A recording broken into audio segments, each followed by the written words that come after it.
Nous avons la spiritualité dite nulle ou faible, la spiritualité moyenne et la spiritualité élevée ou forte.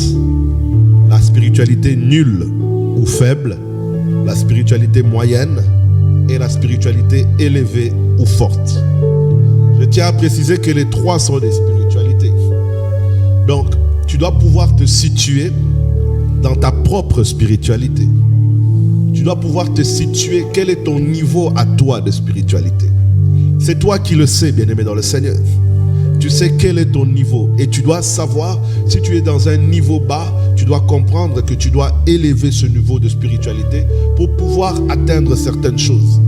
Pour pouvoir vivre certains exaucements, tu dois pouvoir atteindre un certain niveau de spiritualité. Rapidement, la spiritualité nulle.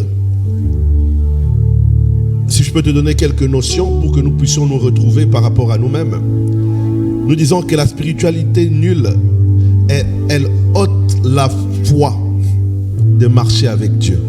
C'est-à-dire ce sont des personnes qui prétendent connaître Dieu, mais qui en réalité n'ont pas la foi. Parce que cette spiritualité, lorsqu'elle est nulle, eh bien, cette foi est ôtée. La foi, la spiritualité nulle ôte la foi et la marche avec Dieu. Et elle fait que l'homme qui prétend avoir une spiritualité, mais qui est nul, il reste comme un animal sans progression.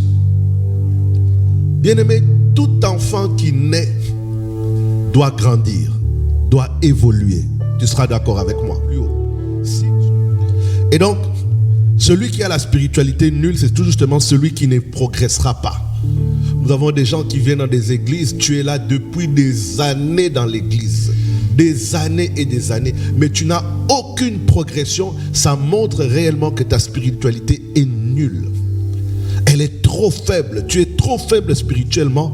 Voilà pourquoi tu n'arrives pas à progresser. Voilà pourquoi tu n'arrives pas à t'élever. Tu stagnes.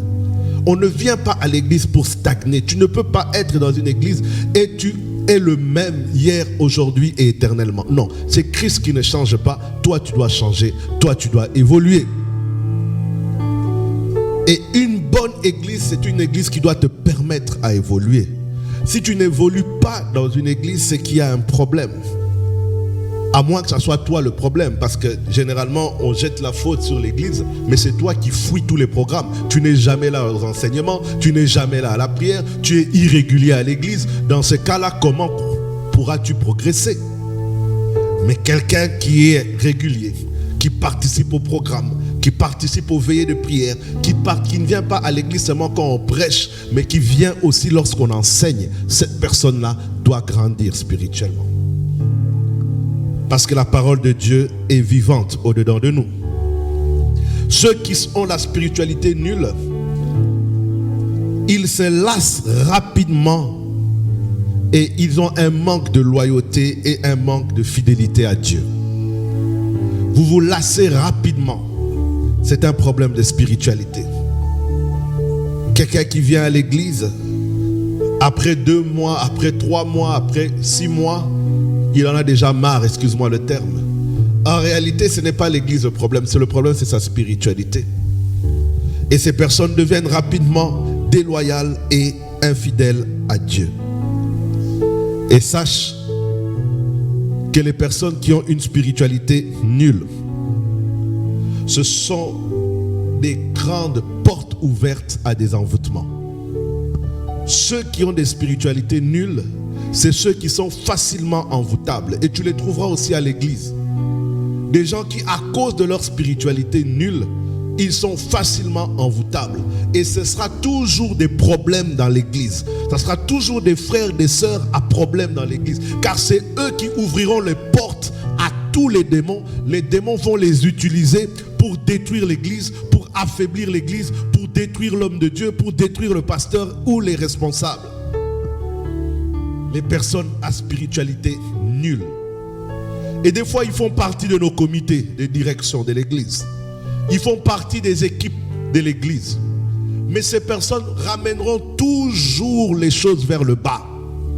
Si vous avez ce genre de personnes dans un groupe, Tu peux voir que le groupe n'arrive pas à s'épanouir.